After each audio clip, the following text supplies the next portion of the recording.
Bismillahirrahmanirrahim. Assalamualaikum warahmatullahi wabarakatuh. Perkenalkan, nama saya Rifki Eka Saputra, NIM C2B020031, Teknik Elektro, semester 5, Universitas Muhammadiyah Semarang, mata kuliah Mesin Arus Searah.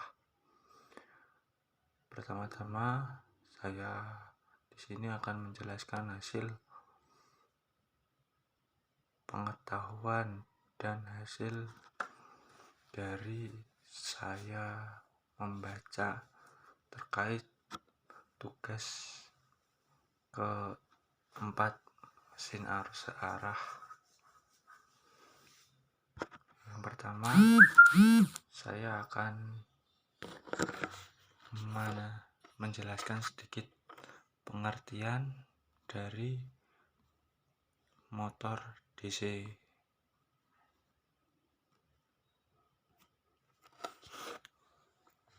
Motor DC adalah salah satu motor listrik yang saat ini sering digunakan. Dengan kemajuan teknologi, saat ini motor DC dituntut untuk memiliki karakteristik yang handal dan efisien.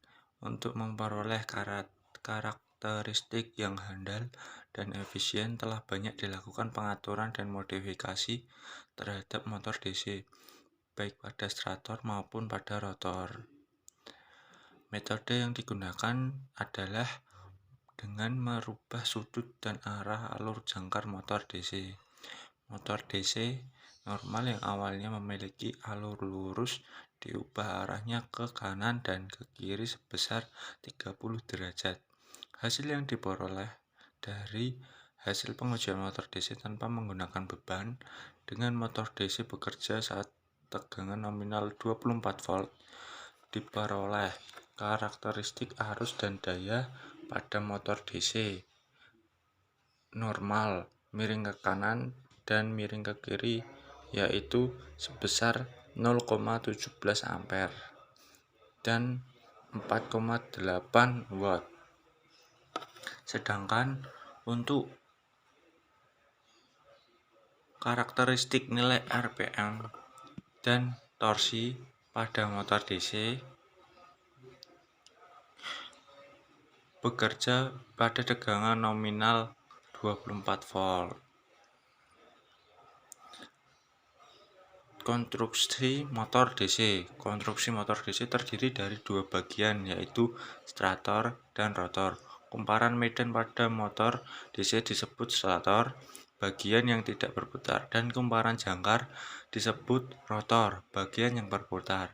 Jika terjadi putaran pada kumparan jangkar pada medan magnet, maka akan timbul tegangan gaya gerak listrik yang berubah-ubah arah pada setiap setengah putaran, sehingga merupakan tegangan bolak-balik.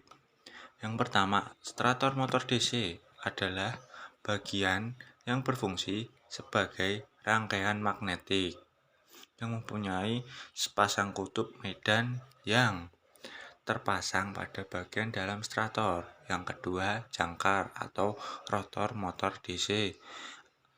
Jangkar berfungsi untuk merubah energi listrik menjadi energi gerak dalam bentuk gerak putar. Jangkar terdiri dari poros baja di mana tumpukan keping-keping inti yang berbentuk silinder dijepit pada inti jangkar. Terdapat alur-alur di mana lilitan jangkar diletakkan. Yang ketiga, komutator. Konstruksi dari komutator terdiri dari batangan tembaga yang dikeraskan, drop forged, yang diisolasi dengan sejenis mika. Fungsi komutator ini adalah mengumpulkan arus induksi dari konduktor jangkar dan mengkonversikan menjadi satu arah searah melalui sikat.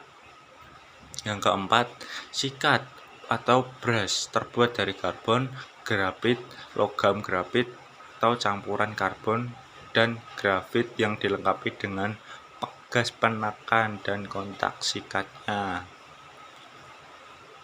Sikat biasanya dipasang dengan menumpangkan pada sisi komutator untuk menyuplai listrik ke motor. Prinsip kerja motor DC. A. Prinsip kerja motor DC sendiri yaitu mengubah energi listrik yang didapatkan dari sumber utama menjadi energi gerak yang digunakan oleh peralatan listrik.